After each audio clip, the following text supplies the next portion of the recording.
สวัสดีค่ะวันนี้นะคะก็จะมาบรรยายในเรื่องอาเซียนจีนทั้งปีนเกลียวทั้งเกี่ยวก้อยโดยวันนี้นะคะเราจะมาพูดถึงในบทที่11ค่ะนั่นก็คือความร่วมมือด้านความมั่นคงทางทะเลความสัมพันธ์อาเซียนกับจีนทั้งด้านเศรษฐกิจการค้าและด้านความมั่นคงจะเห็นได้ในทั้งสองด้านของความร่วมมือและข้อโต้แย้งแย่งชิงผลประโยชน์จีนคืบคลานความสัมพันธภาพของตนไปตามประเทศขอบชายแดนและดำเนินนโยบายเศรษฐกิจการค้าเพื่อผลิตสินค้าคุณภาพราคาถูกจุดอันเปราะบางของสภาพความขัดแย้งแข่งแย่งชิงผลประโยชน์กันและกันมี2จุดสำคัญในอาเซียนได้แก่ จุดที่1เขตลำน้ำโขงตลอดนับตั้งแต่ต้นน้ำจากจีนเป็นจุดผลกระทบวิถีชีวิตและการพัฒนาเศรษฐกิจของรัฐริมขอบแม่น้ำโขงที่อยู่ด้านปลายน้ำโดยเฉพาะผลกระทบอันเกิดจากการสร้างเขื่อนพลังน้ำในจีนและลาวจุดที่2เขตทะเลจีนใต้ประเทศที่เป็นคู่ขัดแย้งกันในบริเวณเขตทะเลจีนใต้ได้แก่จีนและไต้หวันและยังมีอีก4ประเทศในอาเซียนได้แก่บรูไนมาเลเซียฟิลิปปินส์และเวียดนามเพราะฉะนั้นจะเห็นสัมพันธภาพอาเซียนจีนเป็นทั้งปีนเกลียวและเกี่ยวก้อยมาจนถึงปัจจุบันบนฐาน2จุดที่ทุกฝ่ายต่างถือเป็นผลประโยชน์ทางยุทธศาสตร์นั่นเอง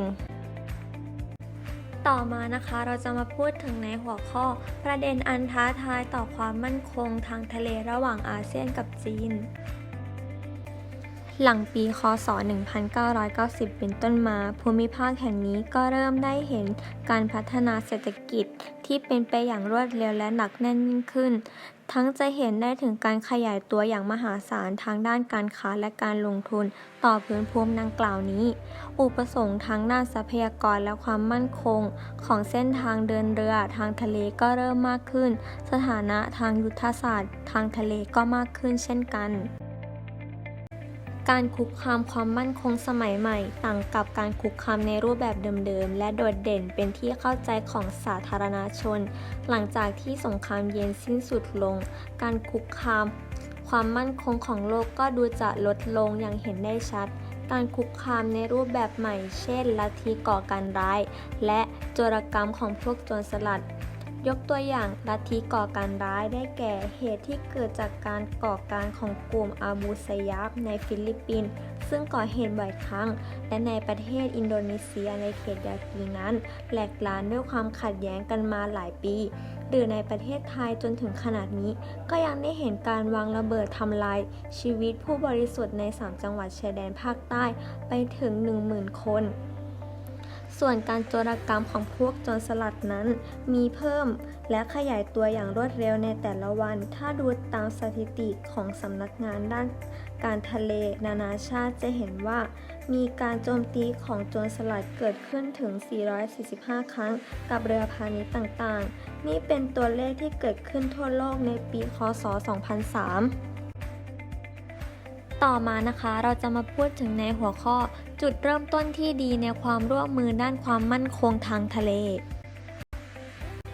เกือบทุกประเทศในภูมิภาคต่างมุ่งหวังสร้างความเข้มแข็งให้กับความร่วมมือในกิจการต่างๆของเอเชียแปซิฟิก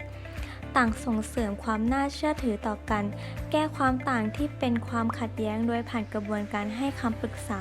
ซึ่งกระบวนการเหล่านี้นี่เองนะคะช่วยให้มีความก้าวหน้าอย่างยิ่งทำให้เกิดภาคีในกรอบพหุภาคีขึ้นค่ะช่วงต้นปีค.ศ.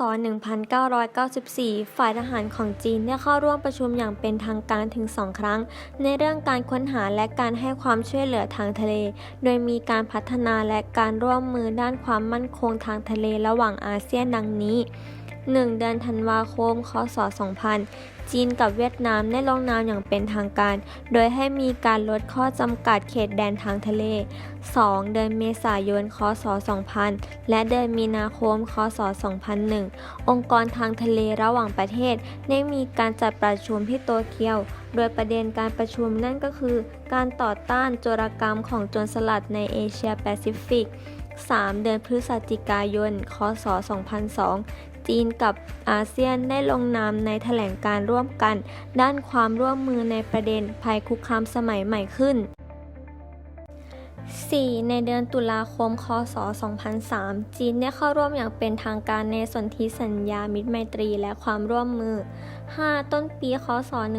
1996 ประเทศไทยกับเวียดนามต่างบรรลุข้อตกลงปฏิบัติการร่วมกันในการลาดตระเวนทางทะเลอ่าวไทย ซึ่งส่งผลให้มีการป้องกันความเบาะแว้งเกี่ยวกับการประมง ทั้งสองฝ่ายตกลงร่วมกันว่าจะใช้ความพยายามร่วมกันในการต่อต้านการโจรกรรมของโจรสลัด 6. สิงคโปร์ มาเลเซีย และอินโดนีเซียได้ร่วมกันจัดตั้งกองกำลังลาดตระเวนทางทะเลเพื่อให้ความปลอดภัยแก่การขนส่งสินค้าในเขตทางเดินทะเลสำคัญ เช่นในเขตช่องแคบมาลากาเป็นต้น ต่อมาในปี ค.ศ. 2001 ภาคีความมั่นคงเอเชียดำเนินการรูปแบบของภาคีเข้าสู่ขั้นตอนทางการทูตแบบป้องกันและร่วมมือต่อกัน ได้รับการเสนอในเรื่องความมั่นคงต่างๆ โดยมี ARF ให้ความสนใจอย่างมากต่อความร่วมมือด้านความมั่นคงทางทะเล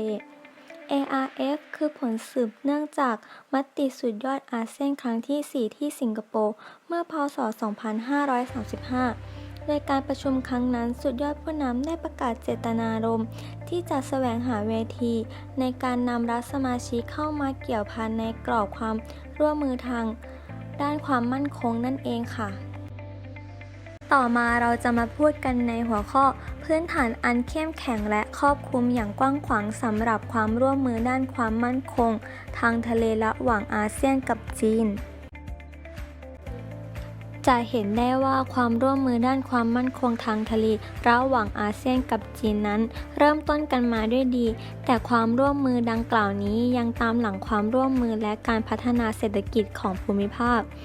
อาเซียนกับจีนนั้นไม่ใช่เพียงแต่ร่วมมือด้านความมั่นคงเท่านั้นแต่ต่างก็มีผลประโยชน์ร่วมกันและส่งเสริมซึ่งกันและกันเป็นฐานหลักสำหรับความร่วมมือด้านความมั่นคงของทั้งสองฝ่าย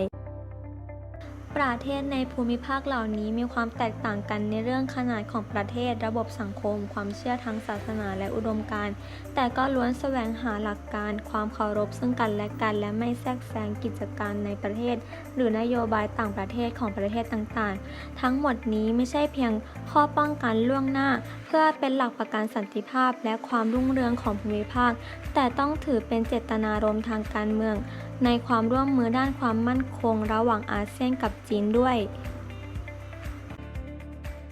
ช่วงเวลาไม่กี่ปีมานี้เองประเทศต่างๆในภูมิภาคต่างรักษาความสัมพันธ์ฉันมิตรอันเป็นผลประโยชน์ร่วมกันและส่งเสริมซึ่งกันและกันด้วยการแลกเปลี่ยนทางเศรษฐกิจและการค้าซึ่งเพิ่มขึ้นอย่างต่อเนื่องจีนกับอาเซียนนั้นต่างได้มองเห็นความเติบโตทางการค้าที่เพิ่มขึ้นอย่างเข้มแข็งในการค้ากรอบทวิภาคีในวันที่ 4 พฤศจิกายน ค.ศ. 2001 จีนและอาเซียนได้ลงนามกันในกรอบข้อตกลงความร่วมมือด้านเศรษฐกิจอย่างกว้างขวางระหว่างจีนกับอาเซียนซึ่งข้อตกลงนี้จะเป็นการอำนวยให้เกิดการวางพื้นฐานอย่างยุติธรรมนำไปสู่การจัดตั้งเขตเสรีการค้าอีกด้วยส่วนด้านความมั่นคงนับว่าไม่มีข้อขัดแย้งอันมีนัยสำคัญอะไรมากมายที่เป็นภัยคุกคามผลประโยชน์แห่งชาติระหว่างอาเซียนกับจีนแต่กลับเป็นว่าทั้งสองฝ่ายต่างต้องเผชิญกับความท้าทายร่วมกันในประเด็นการคุกคามจากภัยสมัยใหม่ทั้งอาเซียนกับจีนล้วนต่อต้านการใช้อาวุธในการจัดการทำความตกลงกับข้อพิพาทของนานาชาติและของกิจการในภูมิภาคทั้งสองไม่เห็นด้วยกับการยินยอมให้ประเทศต่างชาติอื่นเข้ามาจัดตั้งกองกำลังอยู่ในเขตแดนของตนหรือเป็นพันธมิตรทางทหารและการเมืองในลักษณะที่เป็นปริปักษ์และคู่กรณีนอกเหนือจากจะยอมให้กองกำลังสันติภาพของสหประชาชาติหรือ UN ไม่ว่าจีนหรืออาเซียนต่างก็ไม่มีกำลังทหารของตนเป็นฐานอยู่ในประเทศอื่นๆต่อมาเราจะมาพูดกันในหัวข้อหลักการความร่วมมือด้านความมั่นคงระหว่างอาเซียนกับจีนทั้งอาเซียนและจีนต่างก็ส่งเสริมความสัมพันธ์ระหว่างประเทศต่างๆให้ควรตั้งอยู่บนหลักการของการอยู่ร่วมกันอย่างสันติ 5 ประการได้แก่ 1. การเคารพในอธิปไตยและบูรณาการแห่งดินแดน 2. การไม่รุกรานกันและกัน 3. การไม่แทรกแซงการภายในของกันและกัน 4. ความเสมอภาคและผลประโยชน์ร่วมกันและ 5. การอยู่ร่วมกันอย่างสันติ แม้ว่าอาเซียนกับจีนจะมีความเห็นแตกต่างกันในบางประเด็น แต่ทั้งสองฝ่ายก็ยังแสดงทัศนะในแนวคิดใหม่ ด้านความมั่นคงที่เป็นความเชื่อมั่นต่อกัน ผลประโยชน์ร่วมกัน ความเสมอภาค และการประสานงานกัน ซึ่งสามารถนำมาใช้เป็นหลักการในความร่วมมือด้านความมั่นคงกันต่อไป ในความร่วมมือด้านความมั่นคงนั้นเป็นเรื่องที่หลีกเลี่ยงไม่ค่อยได้ในข้อที่ว่าประเทศต่างๆนั้นต่างจะต้องมีความรับผิดชอบและมีหน้าที่ต่อกัน ต้องประนีประนอมต่อกันและยอมให้กัน โดยทุกประเทศจะต้องมั่นใจว่าจะได้รับผลประโยชน์ในความร่วมมือต่อกันได้มากกว่าที่จ่ายไป ณ จุดนี้จำเป็นจะต้องชี้ให้เห็นว่าแม้ว่าแต่ละฝ่ายต่างได้ประโยชน์ด้วยกันในความร่วมมือประโยชน์บางอันที่ขัดแย้ง ดังนั้นเราจึงไม่ควรแต่จะส่งเสริมอย่างแข่งขันให้มีความร่วมมือกันทางด้านความมั่นคงเท่านั้น หากแต่จะต้องผลักดันให้ความร่วมมือเป็นไปอย่างทั่วหน้าและหนักแน่นด้วย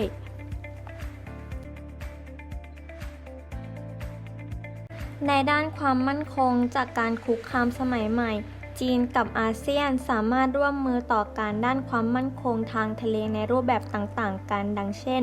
1. การเจรจาต่อรองความมั่นคงทางทะเล จีนเองนั้นเป็นผู้ร่วมเจรจาอย่างแข่งขันเรื่องความมั่นคงทางทะเลในปีค.ศ. 1994 ผู้แทนของกองทัพเรือจีนได้เข้าร่วมประชุมระหว่างประเทศเรื่องมาตรการการสร้างความมั่นใจในการค้นหาและช่วยชีวิตในทะเลอาเซียน ARF กองทัพเรือของจีนส่งผู้แทนเข้าร่วมประชุมด้านนาวีแปซิฟิกตะวันตกการพูดจากันเหล่านี้นำไปสู่การสร้างความมั่นใจและลดความเข้าใจผิดต่อกันได้มากเป็นพื้นฐานการสร้างความเข้มแข็งในความร่วมมือด้านความปลอดภัยค่ะ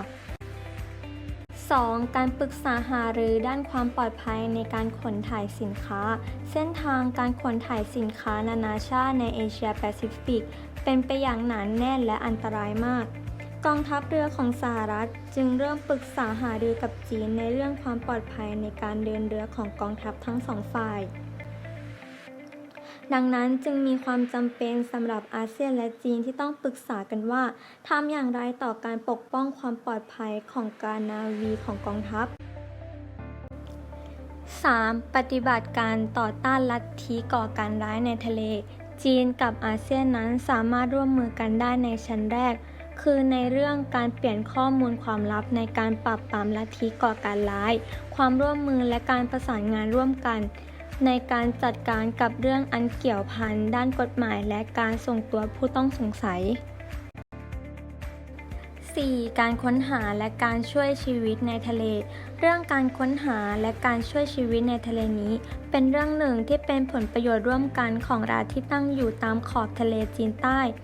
หากดูจากระบบการค้นหาและการช่วยชีวิตในทะเลที่ประเทศจีนกองทัพจีนจะออกไปค้นหาและช่วยชีวิตร่วมมือกับศูนย์กลางการค้นหาและการช่วยชีวิตแห่งชาติ 5. การสร้างช่องทางการสื่อสารทางทะเลของฝ่ายทหารกองเรือภาคพื้นแปซิฟิกของตะวันตกการประชุมปรึกษาหารือก็เป็นไปอย่างแข่งขันอยู่มากในการให้มีการปฏิบัติการทางทหารร่วมกันและตั้งช่องทางการสื่อสารต่อกันขึ้นมาอาเซียนและจีนจึงได้มีการพูดคุยและมีวิธีการของความร่วมมือสื่อสารต่อกันด้านความมั่นคงทางทะเล 6. การป้องกันสภาพแวดล้อมในทะเลการป้องกันสภาพแวดล้อมในทะเลนั้นเป็นเรื่องอันเป็นความห่วงใยร่วมกันและเป็นผลประโยชน์ร่วมกันของทุกประเทศเนื่องจากกองเรือนาวีมีสถานะทางกฎหมายเป็นพิเศษการประชุมขณะปัจจุบันของนานาประเทศเกือบทั้งหมดเป็นเรื่องการป้องกันสภาพแวดล้อมทางทะเลจึงมักมีบัญญัติไว้ว่ามาตรการการกำหนดเกี่ยวกับการป้องกันสิ่งแวดล้อมในทะเลและการดูแลรักษาสิ่งแวดล้อมในทะเลไม่ได้ประยุกต์รวมเอาเรื่องของการทำสงครามกองเรือช่วยเหลือหรือกองเรืออื่นๆหรือเครื่องบินที่เป็นเจ้าของและดำเนินการโดยรัฐใดรัฐหนึ่งที่ใช้ไปในการบริหารของรัฐบาลที่ไม่ได้กระทำโดยเป็นการค้า 7. การร่วมกันในการบังคับกฎหมายต่อต้านอาชญากรรมข้ามชาติอาชญากรรมระหว่างประเทศที่เกิดขึ้นในทะเลนั้นมีอยู่ทั่วไปในพื้นที่เขตทะเลและช่องทางคมนาคมทางทะเลใกล้จีนกับอาเซียนเช่นโจรสลัดการลักลอบขนส่งสินค้าการขนยาเสพติดเป็นต้นการร่วมกันใช้บังคับตามกฎหมายต่อต้านอาชญากรรมข้ามชาติโดยหน่วยงานระดับชาติบังคับใช้กฎหมายเกี่ยวกับทะเลซึ่งกำหนดเขตทะเลแต่ละแห่งควรต้องได้รับการรับรองจากประเทศนั้นๆ 8. การฝึกร่วมทหารในทะเลการฝึกทหารในรูปแบบของการฝึกอบรมทหารในระดับสูงนั้นจุดมุ่งประสงค์พื้นฐานอยู่ที่การฝึกอบรมกองกำลังทหารและทดสอบประสิทธิภาพของการปฏิบัติการปราบปรามอาชญากรรมและอื่นๆในทะเลเพื่อสร้างความเข้มแข็งให้กับการแลกเปลี่ยนทางทหารและส่งเสริมการสร้างความเป็นระเบียบเรียบร้อยระหว่างประเทศให้เกิดขึ้นการต่อต้านลัทธิก่อการร้ายโจรสลัดและต่อสู้กับอาชญากรรมที่เกิดขึ้นในทะเล 9. ปฏิบัติการรักษาสันติภาพและความช่วยเหลือด้านมนุษยธรรมของภูมิภาคประเทศจีนมีส่วนร่วมอย่างแข่งขันของปฏิบัติการรักษาสันติภาพขององค์การสหประชาชาติจีนส่งกองกำลังรักษาสันติภาพและผู้สังเกตการณ์ทางทหารไปในหลายประเทศ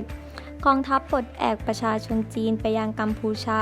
โดยการจัดส่งด้วยกองทัพเรือของจีนในปฏิบัติการด้านการรักษาสันติภาพขององค์การสหประชาชาติซึ่งทางประเทศจีนก็เข้าร่วมปฏิบัติการรักษาสันติภาพดังกล่าวตามความจำเป็นโดยเฉพาะอย่างยิ่งก็คือการเข้าร่วมปฏิบัติการให้ความช่วยเหลือในด้านมนุษยธรรมสรุปนะคะความร่วมมือด้านความมั่นคงทางทะเลระหว่างอาเซียนกับจีนนั้นจีนวางสถานะความสัมพันธ์และความร่วมมือของตนกับอาเซียนบนพื้นฐานของความต้องการปกป้องความปลอดภัยเส้นทางเดินเรือในทะเลตามเกาะแก่งช่องแคบต่างๆเพื่อใช้ในการขนส่งสินค้าระหว่างประเทศให้ปลอดภัยพ้นจากพวกโจรสลัดจีนเห็นความจำเป็นในการสร้างความสัมพันธ์กับอาเซียนในด้านความมั่นคงทางทะเลนี้ก็ด้วยเหตุผลลึกๆที่ว่าเส้นทางเดินเรือในทะเลดังกล่าวเป็นเส้นทางสำคัญในการจัดส่งน้ำมันและพลังงานให้กับจีน